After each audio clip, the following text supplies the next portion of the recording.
जी, मैं मगनलाल गौतम शिवाली से हूँ। यहाँ में रिलेशन है, इसलिए मैं फड्डा जी को समर्थन देने के लिए अपने रिश्तेदारों से, अपने मिलने जुलने वालों से, सभी से ये निवेदन करने आया हूँ कि वो स्वच्छ प्रशासन, कुशल प्रशासन और सभी के फड्डा जी को लोग वोट क्यों करें?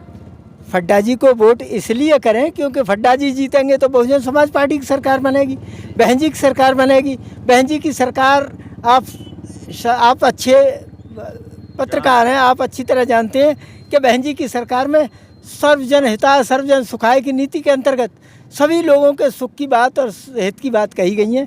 और सब, जब उनके राज में कभी कोई दंगा हुआ, बीजेपी ने देश को बर्बाद कर दिया और किसानों को, मजदूरों को बर्बाद कर दिया। किसानों के विरुद्ध जो है वो कानून लाए, उसमें कितने लोगों की मौत हो गई। तो बीजेपी को हम नहीं चाहते कि बीजेपी देश में या प्रदेश में शासन करे। तो हमारा उद्देश्य है बीजेपी भगाओ, योगी भगाओ, देश प्रदेश बचाओ, और बीजेपी भगाओ, देश बचाओ। जी, बहुत बहुत। जी, आपका क्या नाम है? मेरा नाम शब्बीर नेताजी। जी, शब्बीर नेताजी, जो यहाँ पर जो शिकारपुर क्षेत्र है, शिकारपुर में ऐसा क्या है, जैसे बाबूजी बता रहे हैं कि लोग रफीक फड्डा जी को समर्थन कर रहे हैं? देखिए, रफीक फड्डा जी को जो लोग मतलब ये कि स्वीकार कर रहे हैं, एक तो नया युवा हैं, जो 2 विधायक अनिल शर्मा जी लड़ रहे हैं, किरणपाल जी लड़ रहे हैं, उनके देखते हुए रफीक फड्डा युवा हैं।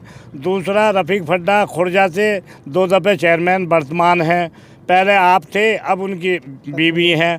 तो उनके विकास के ऊपर आज शिकारपुर की जनता ये मन बना बैठी है कि अभी 5 साल किरणपाल जी के बाद, अभी अनिल शर्मा जी के बाद, अब जो मतलब ये के चुनाव आए हैं, इसमें बदलाव आएगा। क्योंकि अनिल शर्मा जी के रहने पर कोई विकास ऐसा खास नहीं हुआ और ना ही महंगाई नज़र आई, लोगों के बीच महंगाई आई और गरीब मार मरी है। इसलिए आज जनता परेशान है। जनता ने मन बना लिया है कि आज हमारे बीच ऐसा प्रत्याशी रफीक फड्डा आ गए हैं खुर्जा से, जो शिकारपुर विधानसभा से लड़ रहे हैं, कि वो जैसा खुर्जे में अपना विकास कराया है, अगर कल हमारे क्षेत्र से अगर मैंने तो सुना आपने किरणपाल जी का नाम लिया कि मुस्लिम किरणपाल जी को भी वोट कर रहे हैं, जबकि कई जगह हमने इंटरव्यू लिए, लोगों से पूछा, मुजफ्फरनगर साइड में और उस साइड में मुस्लिम जो समाज है वो गठबंधन को वोट नहीं कर रहा है। तो क्या ऐसा है कि यहाँ गठबंधन को मुस्लिम समाज वोट कर रहा है? नहीं, शुरू में तो कुछ मन बना था मुसलमानों का कि किरणपाल को, हम बीजेपी को अगर हरानी है तो वो किरणपाल आ रहे हैं हमारे बीच। पर जब रफीक फड्डा खुर्जा चेयरमैन उतरे मैदान में, तो मुसलमानों का खुद मिजाज बदल गया कि अब हमारा भाई हमारे बीच आ गया। तो मुसलमान 80-85% आज मतलब रफीक फड्डा के साथ में प्रचार कर रहे हैं और मन बना लिया कि हमें रफीक फड्डा को जिताना है, उसी को वोट करना है। जो मुजफ्फरनगर के दंगे हुए थे, क्या उसके जख्म अभी तक भरे हुए हैं या लोगों में उसका क्या अभी तक मैसेज है? नहीं, जो जख्म तो जिंदगी मरते दम तो नहीं भरेंगे। जिन मुसलमानों के घरों से मतलब कि बेइज्जती करी गई, बहनों की इज्जतें लूटी गई, माँ देख रही है बेटी की इज्जत लूट रही है, भाई देख रहा है बहन की इज्जत लूट रही है, वह गमों का भूल जाएंगे, घरों से बेघर कर दिए गए। वो वक्त हमें याद आता है कि उस टाइम हम मतलब राशन लेके पूरा ट्रक मतलब के लेके गए थे मदरसों में, सड़कों पर मुसलमान पड़े हुए थे, उनको अनाज और उनको रोटियाँ और उनको कपड़े लत्ते हम खुद दे के आए थे। कि एक मिसाल है, वह घटनाओं कैसे भूल जाएंगे जो मतलब कि वहाँ के जाटों ने और वहाँ के बीजेपी के सरकार में जो जाटों ने हमारे साथ किया, क्या हुआ? जाट को हमारा मुसलमान भाई अपना लेगा?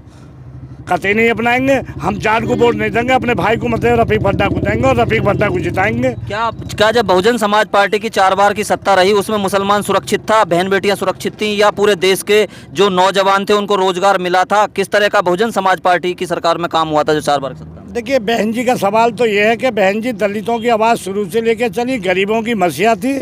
उन्होंने सब सम्मान, सबका साथ, सबका विकास बहन जी ने किया, बीजेपी ने नहीं किया। बीजेपी के तो झूठे नारे ये रहे कि सबका साथ सबका विकास, ये बहन जी ने करके दिखाया।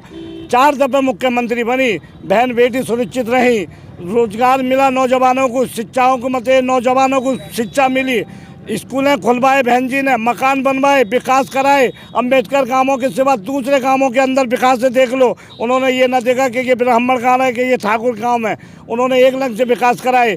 बीजेपी की सरकार में क्या हुआ, मत जात पात चली है या झूठे अस्पात चले। राजनीति बीजेपी की तो दलितों पर मुसलमानों पर चल रही है और राजनीति उनकी कोई है ही नहीं। यहाँ दलित वोट कितना मिल रहा है रफीक भट्टा जी को? यहाँ दलित वोट देखिए, जहाँ तक जाटव समाज का मामला, जाटव आपके इतना इच्छुक मतलब ये खुश है कि हमारा 65-70 के बीच में जाटव है।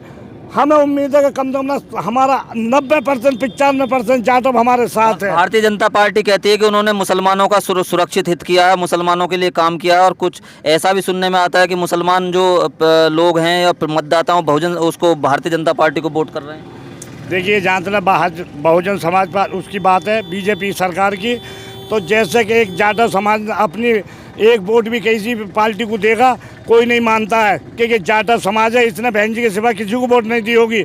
ऐसे ही मुसलमान बीजेपी को कितनी भी वोट दे दे, एक वोट बीजेपी नहीं मानेगी कि हमें मुसलमानों ने वोट दिया है। और अगर मानती तो मुसलमानों के बीच वोट मांगने भी जाती, जब तो मुसलमान देता। जब वो मुसलमान के पास वोट मांगने नहीं जाते तो मुसलमान वोट दे किस बात पर उन्हें?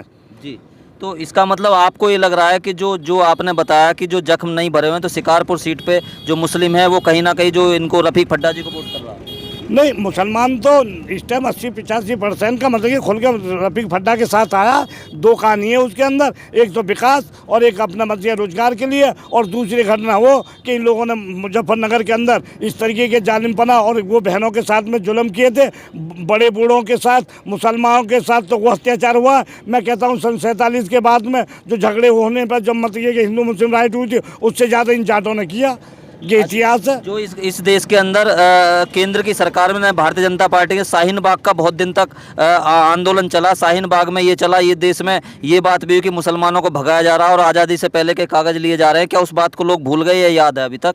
नहीं, उसमें भी सुनिए, इस सरकार ने वो जुल्म किए थे कि मतलब ये कि जब हमारी बहन बेटियाँ सड़कों में बैठी, वही जाट क्षेत्रों से गए, बहन बेटियों की बेइज्जतियाँ करी और नौजवानों पे लाठीचार्ज करी, और पुलिस ने उस टाइम कुछ नहीं किया। और हमारी बहन बेटियों के साथ में बदतमीजी इन लोगों ने खुल के किया। हम वो वक्त को भूलेंगे नहीं। आज भी वो वक्त हमें याद है कि जो बहन बेटियों के साथ हमारे बदतमीजियाँ हुई। हम बीजेपी को कहाँ से वोट दे देंगे या कहाँ से किरणपाल को वोट दे देंगे? इन्होंने तो मिल के हमारे मुसलमानों को हर जगह दबाया, हर जगह हक उनका मारा है, और इनकी राजनीति मुसलमानों पर चल रही है और इसके सिवा कोई राजनीति नहीं है। जी, इनकी राजनीति मुसलमानों पे चल रही है। बाबूजी का कहना है, इनका कहना है कि हम उन जख्मों को, मुजफ्फरनगर के जख्मों को नहीं भूले हैं। इनका कहना है कि हम शाहीन बाग को नहीं भूले हैं। इनका कहना है कि हम जो बहुजन समाज पार्टी की सरकार रही 4 बार की, उनका कहना है कि उसमें रोजगार मिला, महिलाओं की सुरक्षा हुई, बेटियों की सुरक्षा हुई, सभी को रोजगार मिला। जी, आपका बहुत बहुत धन्यवाद। ठीक है साहब, शुक्रिया। मैं आप सबको शुक्रिया करता हूँ। इसमें एक अल्फाज और पेश करता हूँ। अब हम क्षेत्र के अंदर प्रचार में निकल रहे हैं, और जहाँ जब वोट मांग रहे हैं, एक गांव पड़ता है अपने मतलब ये कि पंडावल से आगे के लिए। बड़े दुख भरी कहानी है पूरे मतलब ये कि भारत में को मतलब ये कि कहानी व्हाट्सएपों पे भी, टीवियों पे भी चल रहा है। एक लोधी की बेटी, पिंकी लोधी, जिसकी बेटी नंसार में आई और 9 दरंदरों ने 4-5 जनों ने उठा के उस बेटी के साथ बलात्कार कियागा, फिर उस बेटी को मारागा और मार के उसको जला दियागा। क्या वो दलित की बेटी इतनी कमजोर थी सरकार में? क्या वो हिंदू की ना थी? इसमें कहाँ तो मतलब ये कि दलितों का मतलब ये कि वो किया जा रहा है, क्या मुसलमानों को सुरक्षित किया रहा है? हमारी तो बहन बेटी भी सुरक्षित नहीं है, उनकी इज्जतें लूटी जा रही है, फिर उनको मतलब ये जला के और ख़त्म किया जा रहा है। ना हमारा साथ प्रशासन दे रहा, ना हमारी सरकार साथ दे रही है। मैंने कल एक लोधी जी का इंटरव्यू लिया था, उनका कहना था कि हाँ, उनका कहना था कि एक जो यहाँ के मंत्री हैं, जो यहाँ के विधायक हैं भाजपा के, वही उन मुल्जिमों को बचाने का काम कर रहे हैं। वो खुद लोधी इस बात को कह रहे थे। क्या ये यहाँ पर चर्चा है? सर्वे गए जी, वहाँ बैठे, चंद मिनट बैठे, उनकी दुख की कहानी हमें बड़ी अफसोस हुआ, और इस चीज़ का हमने अफसोस किया कि एक बेटी हमारी मतलब ये कि गरीब परिवार की, उसके साथ दुर्घटना हुई, फिर उसकी जान ली गई, फिर उसे मतलब जला दिया गया। वहाँ पर मतलब ये कि अनिल शर्मा जी ने भी एक अपने मतलब जिम्मेदारी निभाते हुए कि हम मतलब ये कि क्षेत्र के एमएलए बने, फिर मंत्री बने। एक दलित की लड़की जली जा रही है, उसको हमारी बेटी है, उसके लिए हमें हिम्मत लेना चाहिए। वो परिवार को ऐसी हिम्मत कुछ नहीं मिली है। वो परिवार आज भी मतलब ये कि खूनों के आंसू रो रहा है। माँ हम भी गए तो हमारे भी आंसू निकले उनको दुखों को देखते हुए। पिंकी लोधी, जो लोधी समाज भारतीय जनता पार्टी को वोट करता है, यहाँ बहुत पीड़ा है क्योंकि शिकारपुर क्षेत्र का वो गांव है, पंडावल के पास, या छतारी क्षेत्र का गांव है, उसको न्याय नहीं मिल पा रहा है। ये लोग यहाँ पर रुष्ट हैं, इसलिए ये सभी लोग बहुजन समाज पार्टी के प्रत्याशी रफीक फड्डा को जिताने के लिए और भारतीय जनता पार्टी को हराने के लिए इन लोगों का कहना है ये वोट कर रहे हैं। बहुत बहुत धन्यवाद।